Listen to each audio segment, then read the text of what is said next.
ನಂದೀಶ್ ಕುಟುಂಬದ ಅವರ ಸಹೋದರ ಮಕ್ಕಳಾಗಿರುವಂಥ ಸುಮನ್ ಮತ್ತು ಅರ್ಪಿತ ಅವರು ಮದುವೆಗೆ ನಾವು ಬರಬೇಕಾಗಿತ್ತು. ಹಿಂದೆ ಮದುವೆಗೆ ಬರಲಿಕ್ಕೆ ಆಗಲಿಲ್ಲ. ಇವತ್ತು ಬಂದವ್ರಿಗೆ ಆಶೀರ್ವಾದ ಮಾಡಿ ಅವರ ಆತಿಥ್ಯ ಸ್ವೀಕಾರ ಮಾಡುವಂಥ ದಿವಸ ಇವತ್ತಾಗಿತ್ತು.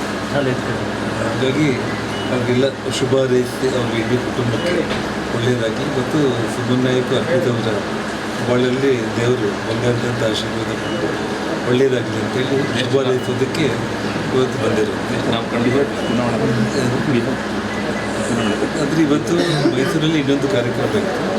ಬಿರ್ಸಾ ಮುಂಡಾ ಅವರ 150ನೇ ಜಯಂತಿ ಅಂಗವಾಗಿ ಏನು ಸನ್ಮಾನ್ಯ ಪ್ರಧಾನಮಂತ್ರಿಗಳಾದ ನರೇಂದ್ರ ಮೋದಿಜಿಯವರು ಕರೆಯಂತೆ ಇಡೀ ದೇಶಾದ್ಯಂತ ಆಗ್ತಾಯಿರೋ ಕಾರ್ಯಕ್ರಮ ಇವತ್ತು ಮೈಸೂರಲ್ಲಿ ಕೂಡ ನಡೆದಿದೆ.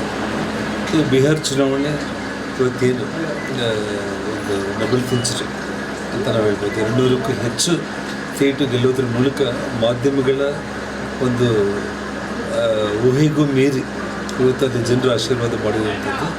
ಬರೋ ದಿನಗಳಲ್ಲಿ 2028 ಆ ತಾಯಿ ಚಾಮುಂಡೇಶ್ವರಿ ಆ ನಾಡದೇವಿ ಆಶೀರ್ವಾದದಿಂದ ಭಾರತೀಯ ಜನತಾ ಪಕ್ಷ ಕರ್ನಾಟಕ ರಾಜ್ಯದಲ್ಲಿ ಕೂಡ ದೊಡ್ಡ ಬಹುಮತದಲ್ಲಿ ಆಡಳಿತ ಮಾಡುವಂಥ ಶುಭ ಸೂಚನೆ ಬಿಹಾರಿಂದ ಇವತ್ತು ನಮಗೂ ಸಿಕ್ಕಿದೆ. DKC ಮುಖ್ಯಮಂತ್ರಿ ಆಗ್ತಾರೆ. ಸೊ ಅದ್ರ ಬಗ್ಗೆ ಅವ್ರ ಪಕ್ಷಕ್ಕೆ ಬಿಟ್ಟಿದ್ದು ಸರ್. ಇವತ್ತು ನನ್ನ ಮಗ ಸುಮನ್ ಮತ್ತು ಅವ್ರ ಮದುವೆ ರೈತರಿಗೆ ಜನಾರ್ದನ್ ರೆಡ್ಡಿ ಸಾಹೇಬರು, ರಾಮಪ್ಪ ಸಾಹೇಬರು, ಬಂಗಾರ ಹನುಮಂತವರು, ನಾಗೇಂದ್ರಣ್ಣವರು ಕೆಲವರು ಮದುವೆ ದಿವಸ ಭಾಗವಹಿಸೋಕ್ಕಾಗಿರಲಿಲ್ಲ.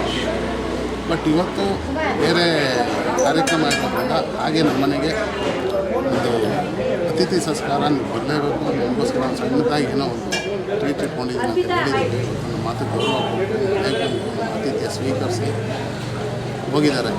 ತುಂಬ ಖುಷಿಯಾಗಿದೆ. ಬರೋದು ಹೆಚ್ಚಲ್ಲ, ಆದರೆ ವಾರ್ಡಿಗೆ ಬಂದಿರೋದು ಒಂದೇನೋ ನಮಗೂ ಒಂಥರ ಸ್ಟ್ರೆಂತ್ ಇದ್ದಂಗೆ. ಆದ್ದರಿಂದ ಮನೆ ಮಂದಿ ಎಲ್ಲ ನಮ್ಮ ಸ್ನೇಹಿತರಾಗ್ಬೋದು, ನಮ್ಮ ಬಂಧು ಬಳಗ ಆಗ್ಬೋದು, ಎಲ್ಲರೂ ಕೂಡ ಸಂತೋಷಪಟ್ಟಿದ್ದಾರೆ. ಹಾಗೆ ನಮ್ಮ ವಾರ್ಡ್ ಜನತೆಯೂ ಕೂಡ ಸಂಭ್ರಮಿಸಿದ್ದಾರೆ ಈ ವಿಚಾರವಾಗಿ. ಸರ್, ನಿಮ್ಮ ಸಂಬಂಧ ಹೇಗಿದೆ ಸರ್? ನಾನು ಕಳೆದ ಒಂದು 15 ವರ್ಷದಿಂದ ನಾನು ಪಾರ್ಟಿಲಿ ಸಕ್ರಿಯವಾಗಿದ್ದೀನಿ.